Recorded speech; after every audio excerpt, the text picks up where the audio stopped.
अस्सलाम वालेकुम, welcome to math plus physics. तो आज का हमारा टॉपिक है न्यूटन फॉरवर्ड इंटरपोलेशन। ये बहुत ही इंटरेस्टिंग टॉपिक है, तो आपने शुरू से लेकर आखिर तक देखना है। यूट्यूब पर आपको बहुत से लेक्चर मिल जाएंगे, लेकिन वहाँ पर वो फार्मूलाज कुछ ऐसे इस्तेमाल करते हैं कि बंदा कंफ्यूज हो जाता है, कभी कहाँ जाना पड़ता है कभी कहाँ जाना पड़ता है। तो आपने अगर शुरू से लेकर आखिर तक देख लिया तो आपको इधर उधर जाने की ज़रूरत नहीं पड़ेगी। तो एग्जाम्पल 1 स्टार्ट करते हैं। Evaluate F15 from given table. ये इस तरह भी क्वेश्चन आ सकता है, और ये ऐसे भी पूछ सकते हैं कि find first second and third derivative of the given table at x is equal to 15। तो आपने घबराना नहीं है।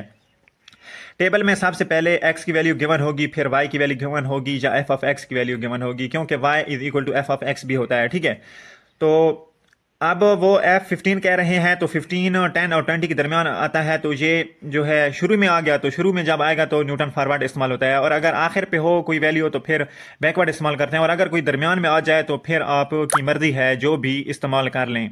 ठीक है, तो सोल्यूशन स्टार्ट करते हैं। Here 15 nearest to the starting point, so we use Newton's forward difference interpolation. इसका मतलब है कि क्योंकि जो 15 है वो टेबल के स्टार्ट में आ रहा है, तो इसलिए हम न्यूटन फॉरवर्ड इस्तेमाल करेंगे। ठीक है, उसके बाद आपने करना क्या है, यहाँ पर x की वैल्यू लिखनी है और फिर y की वैल्यू लिखनी है जो उन्होंने गिवन किया है। ठीक है, अच्छा, उसके बाद आपने डेल y लिखना है। डेल y कैसे लिखते हैं कि इसमें से इसको माइनस करेंगे। ठीक है, इसमें से इसको माइनस करेंगे। माइनस करना तो आपको आता ही होगा। अच्छा, माइनस कैसे करना है कि 66 माइनस 46, तो ये देखें क्या आ गया 20। तो मैंने यहाँ पर लिख दिया 20 इनके दरमियान में। फिर इसमें से इसको माइनस करना है, यानी कि 81 माइनस 66, तो ये आ गया 15। तो ये देखें 15 लिखा हुआ है। उसके बाद इसमें से इसको माइनस करना है तो 12 आ जाएगा, इसमें से इसको माइनस करना है तो 8 आ जाएगा। उसके बाद आपने करना क्या है कि डेल स्क्वायर वाई। ठीक है, डेल स्क्वायर वाई कैसे मालूम करना है कि इसमें से इसको माइनस करना है। ठीक है, 15 कैसे लिखना है कि 15 माइनस 20, तो ये आ गया -5। तो इसी तरह आप लिख सकते हैं। फिर इसमें से इसको माइनस करेंगे तो -3, इसमें से इसको माइनस करेंगे तो -4 आ जाएगा। तो उसके बाद डेल क्यूब वाई। ठीक है, उस डेल क्यूब वाई कैसे मालूम करना है कि इसमें से इसको माइनस करना है। कैसे माइनस करना है एक बार मैं आपको बता दूं, -3 माइनस इंटू -5। ठीक है, तो ये आ गया 2। तो ये देखें 2, इसमें से इसको माइनस करेंगे तो -1 आ जाएगा। अच्छा, उसके बाद डेल 4y। डेल 4y कैसे आएगा कि -1 में से 2 को माइनस करेंगे तो -3 आ जाएगा। ये तो आप कर लेंगे। उसके बाद मैं आपको बता दूं खुलासा कैसे बनेगा कि टेबल गिवन होगा, x की वैल्यू होगी, फिर y की वैल्यू या f ऑफ x की वैल्यू होगी। आपने यहाँ पर x की वैल्यू लिखनी है, फिर y की वैल्यू लिखनी है, फिर डेल y, फिर डेल स्क्वायर y, फिर डेल क्यूब y, फिर डेल 4y।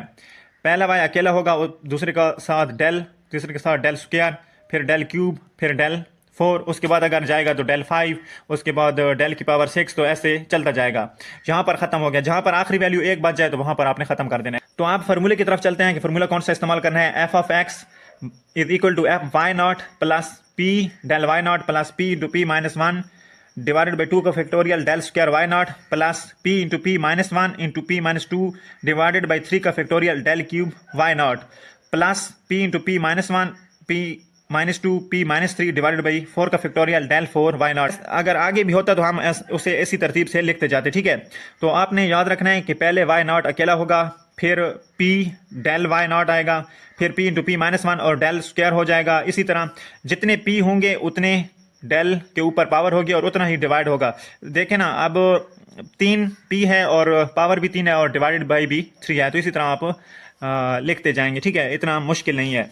उसके बाद हमने देखना है कि पी क्या है। पी का जो फार्मूला होता है, p is equal to x नफी x naught divided by h. X का मतलब होता है कि गिवन टर्म, एक्स नॉट का मतलब होता है फर्स्ट टर्म, और एच का मतलब होता है डिफरेंस। अच्छा, गिवन टर्म्स कौन सी होती है, जो उन्होंने दी होती है पहली। ठीक है, ये 15 जो उन्होंने दिया है। ठीक है, उसके बाद एक्स नॉट होती है फर्स्ट टर्म, तो इसमें एक्स नॉट 10 फर्स्ट टर्म है। उसके बाद एच होता है डिफरेंस, यानी कि अगर हम इनका डिफरेंस मालूम करें तो कितना जवाब आता है। तो इनका अगर सब का डिफरेंस मालूम करें तो 10 आता है। ठीक है, तो एच की वैल्यू हो गई 10। तो p is equal to 15 minus 10 divided by 10, तो ये आ गया। इसको जब हल करेंगे, हल भी साथ साथ चलो कर लेते हैं। 15 माइनस 10, ये आ गया 5 तकसीम यानी कि डिवाइडेड बाई 10, तो ये आ गया 0.5। तो 0.5 आपके सामने जवाब आ गया। और अब हम फार्मूले में वैल्यूज पुट करेंगे, तो फार्मूला हम अपने सामने रखते हैं।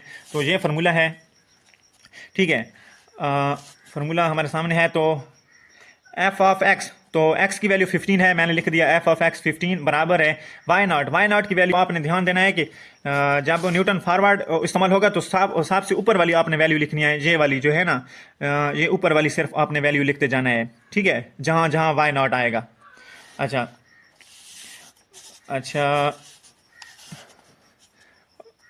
46 था ना वहाँ, तो हमने लिख दिया 46। उसके बाद P की वैल्यू आई थी 0.5, तो हमने 0.5 लिख दिया। उसके बाद दूसरी वैल्यू थी 20, हमने 20 लिख दी।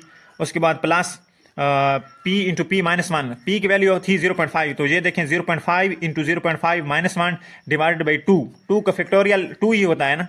तो उसके बाद जो डेल स्क्वायर वाई नॉट की वैल्यू है, पीछे आप टेबल में देख सकते हैं, वो है -5, तो ये लिख दिया मैंने। उसके बाद P की value 0.5 minus 1 into 0.5 minus 2 divided by 3 का फैक्टोरियल 3 2 1। आपको पता होगा कि 3 का फैक्टोरियल 3.2.1 होता है, ठीक है।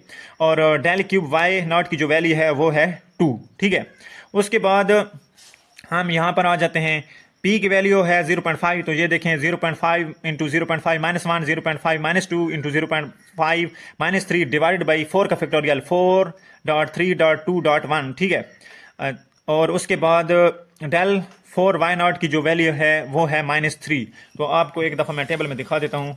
ये देखें, ये ऊपर वैल्यू, ठीक है, ये ऊपर वाली वैल्यू सिर्फ हमने लिखनी है, जहाँ पर आएगा del square y naught, del cube y naught और डेल 4 वाई नॉट, ठीक है। क्योंकि यहाँ पर ख़त्म हो रहा है तो हमने सिर्फ ऊपर वाली वैल्यू लिख दी, ठीक है, आपके सामने ये लिखा हुआ है। उसके बाद अब हम इसको करेंगे हल कैसे करना है। पहला तो 46 ऐसे ही आ गया ना, तो अब इसको हल करते हैं।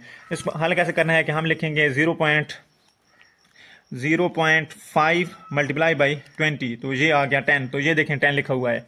उसके बाद हम लिखेंगे ऊपर वाली value 0.5 into 0.5 minus 1 into 0.5 into -5, ठीक है, ये वाली वैल्यू। तो इसको हम इक्वल पर दबाएंगे तो ये आ गया 1.25, तो नीचे 2 भी है तो डिवाइडेड बाई 2 भी कर देंगे। डिवाइडेड बाई 2 जब करेंगे तो ये आ गया 0.625, ये देखें लिखा हुआ है।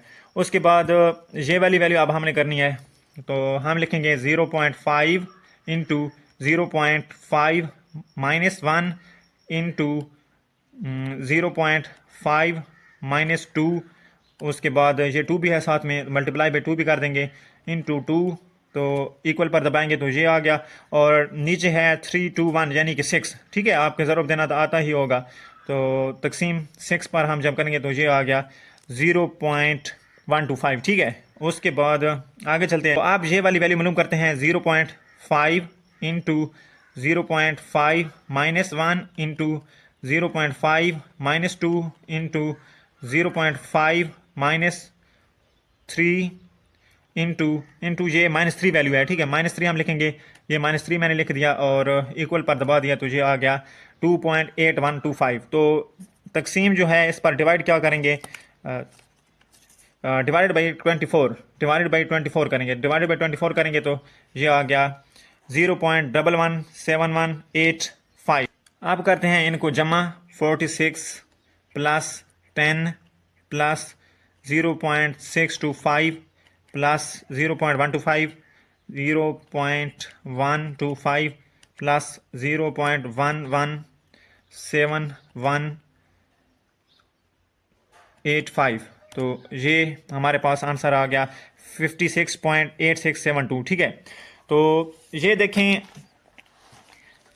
ये है 46 और ये है 66, तो 15 पर हमने मालूम किया, तो ये देखें वैल्यू 56 आ रही है, तो इसका मतलब यही है कि इन दोनों के दरमियान ही आ रही है। देखें ना, 10 पर 46 है और 20 पर 66 है, तो 15 पर 56 है, ठीक है। तो आपने अपना अगर आंसर चेक करना हो तो ऐसे आप चेक कर सकते हैं। तो उम्मीद है आपको ये हमारी वीडियो अच्छी लगी होगी, तो एक बार फिर देख लें, नोट भी कर लें, ये आपके सामने है,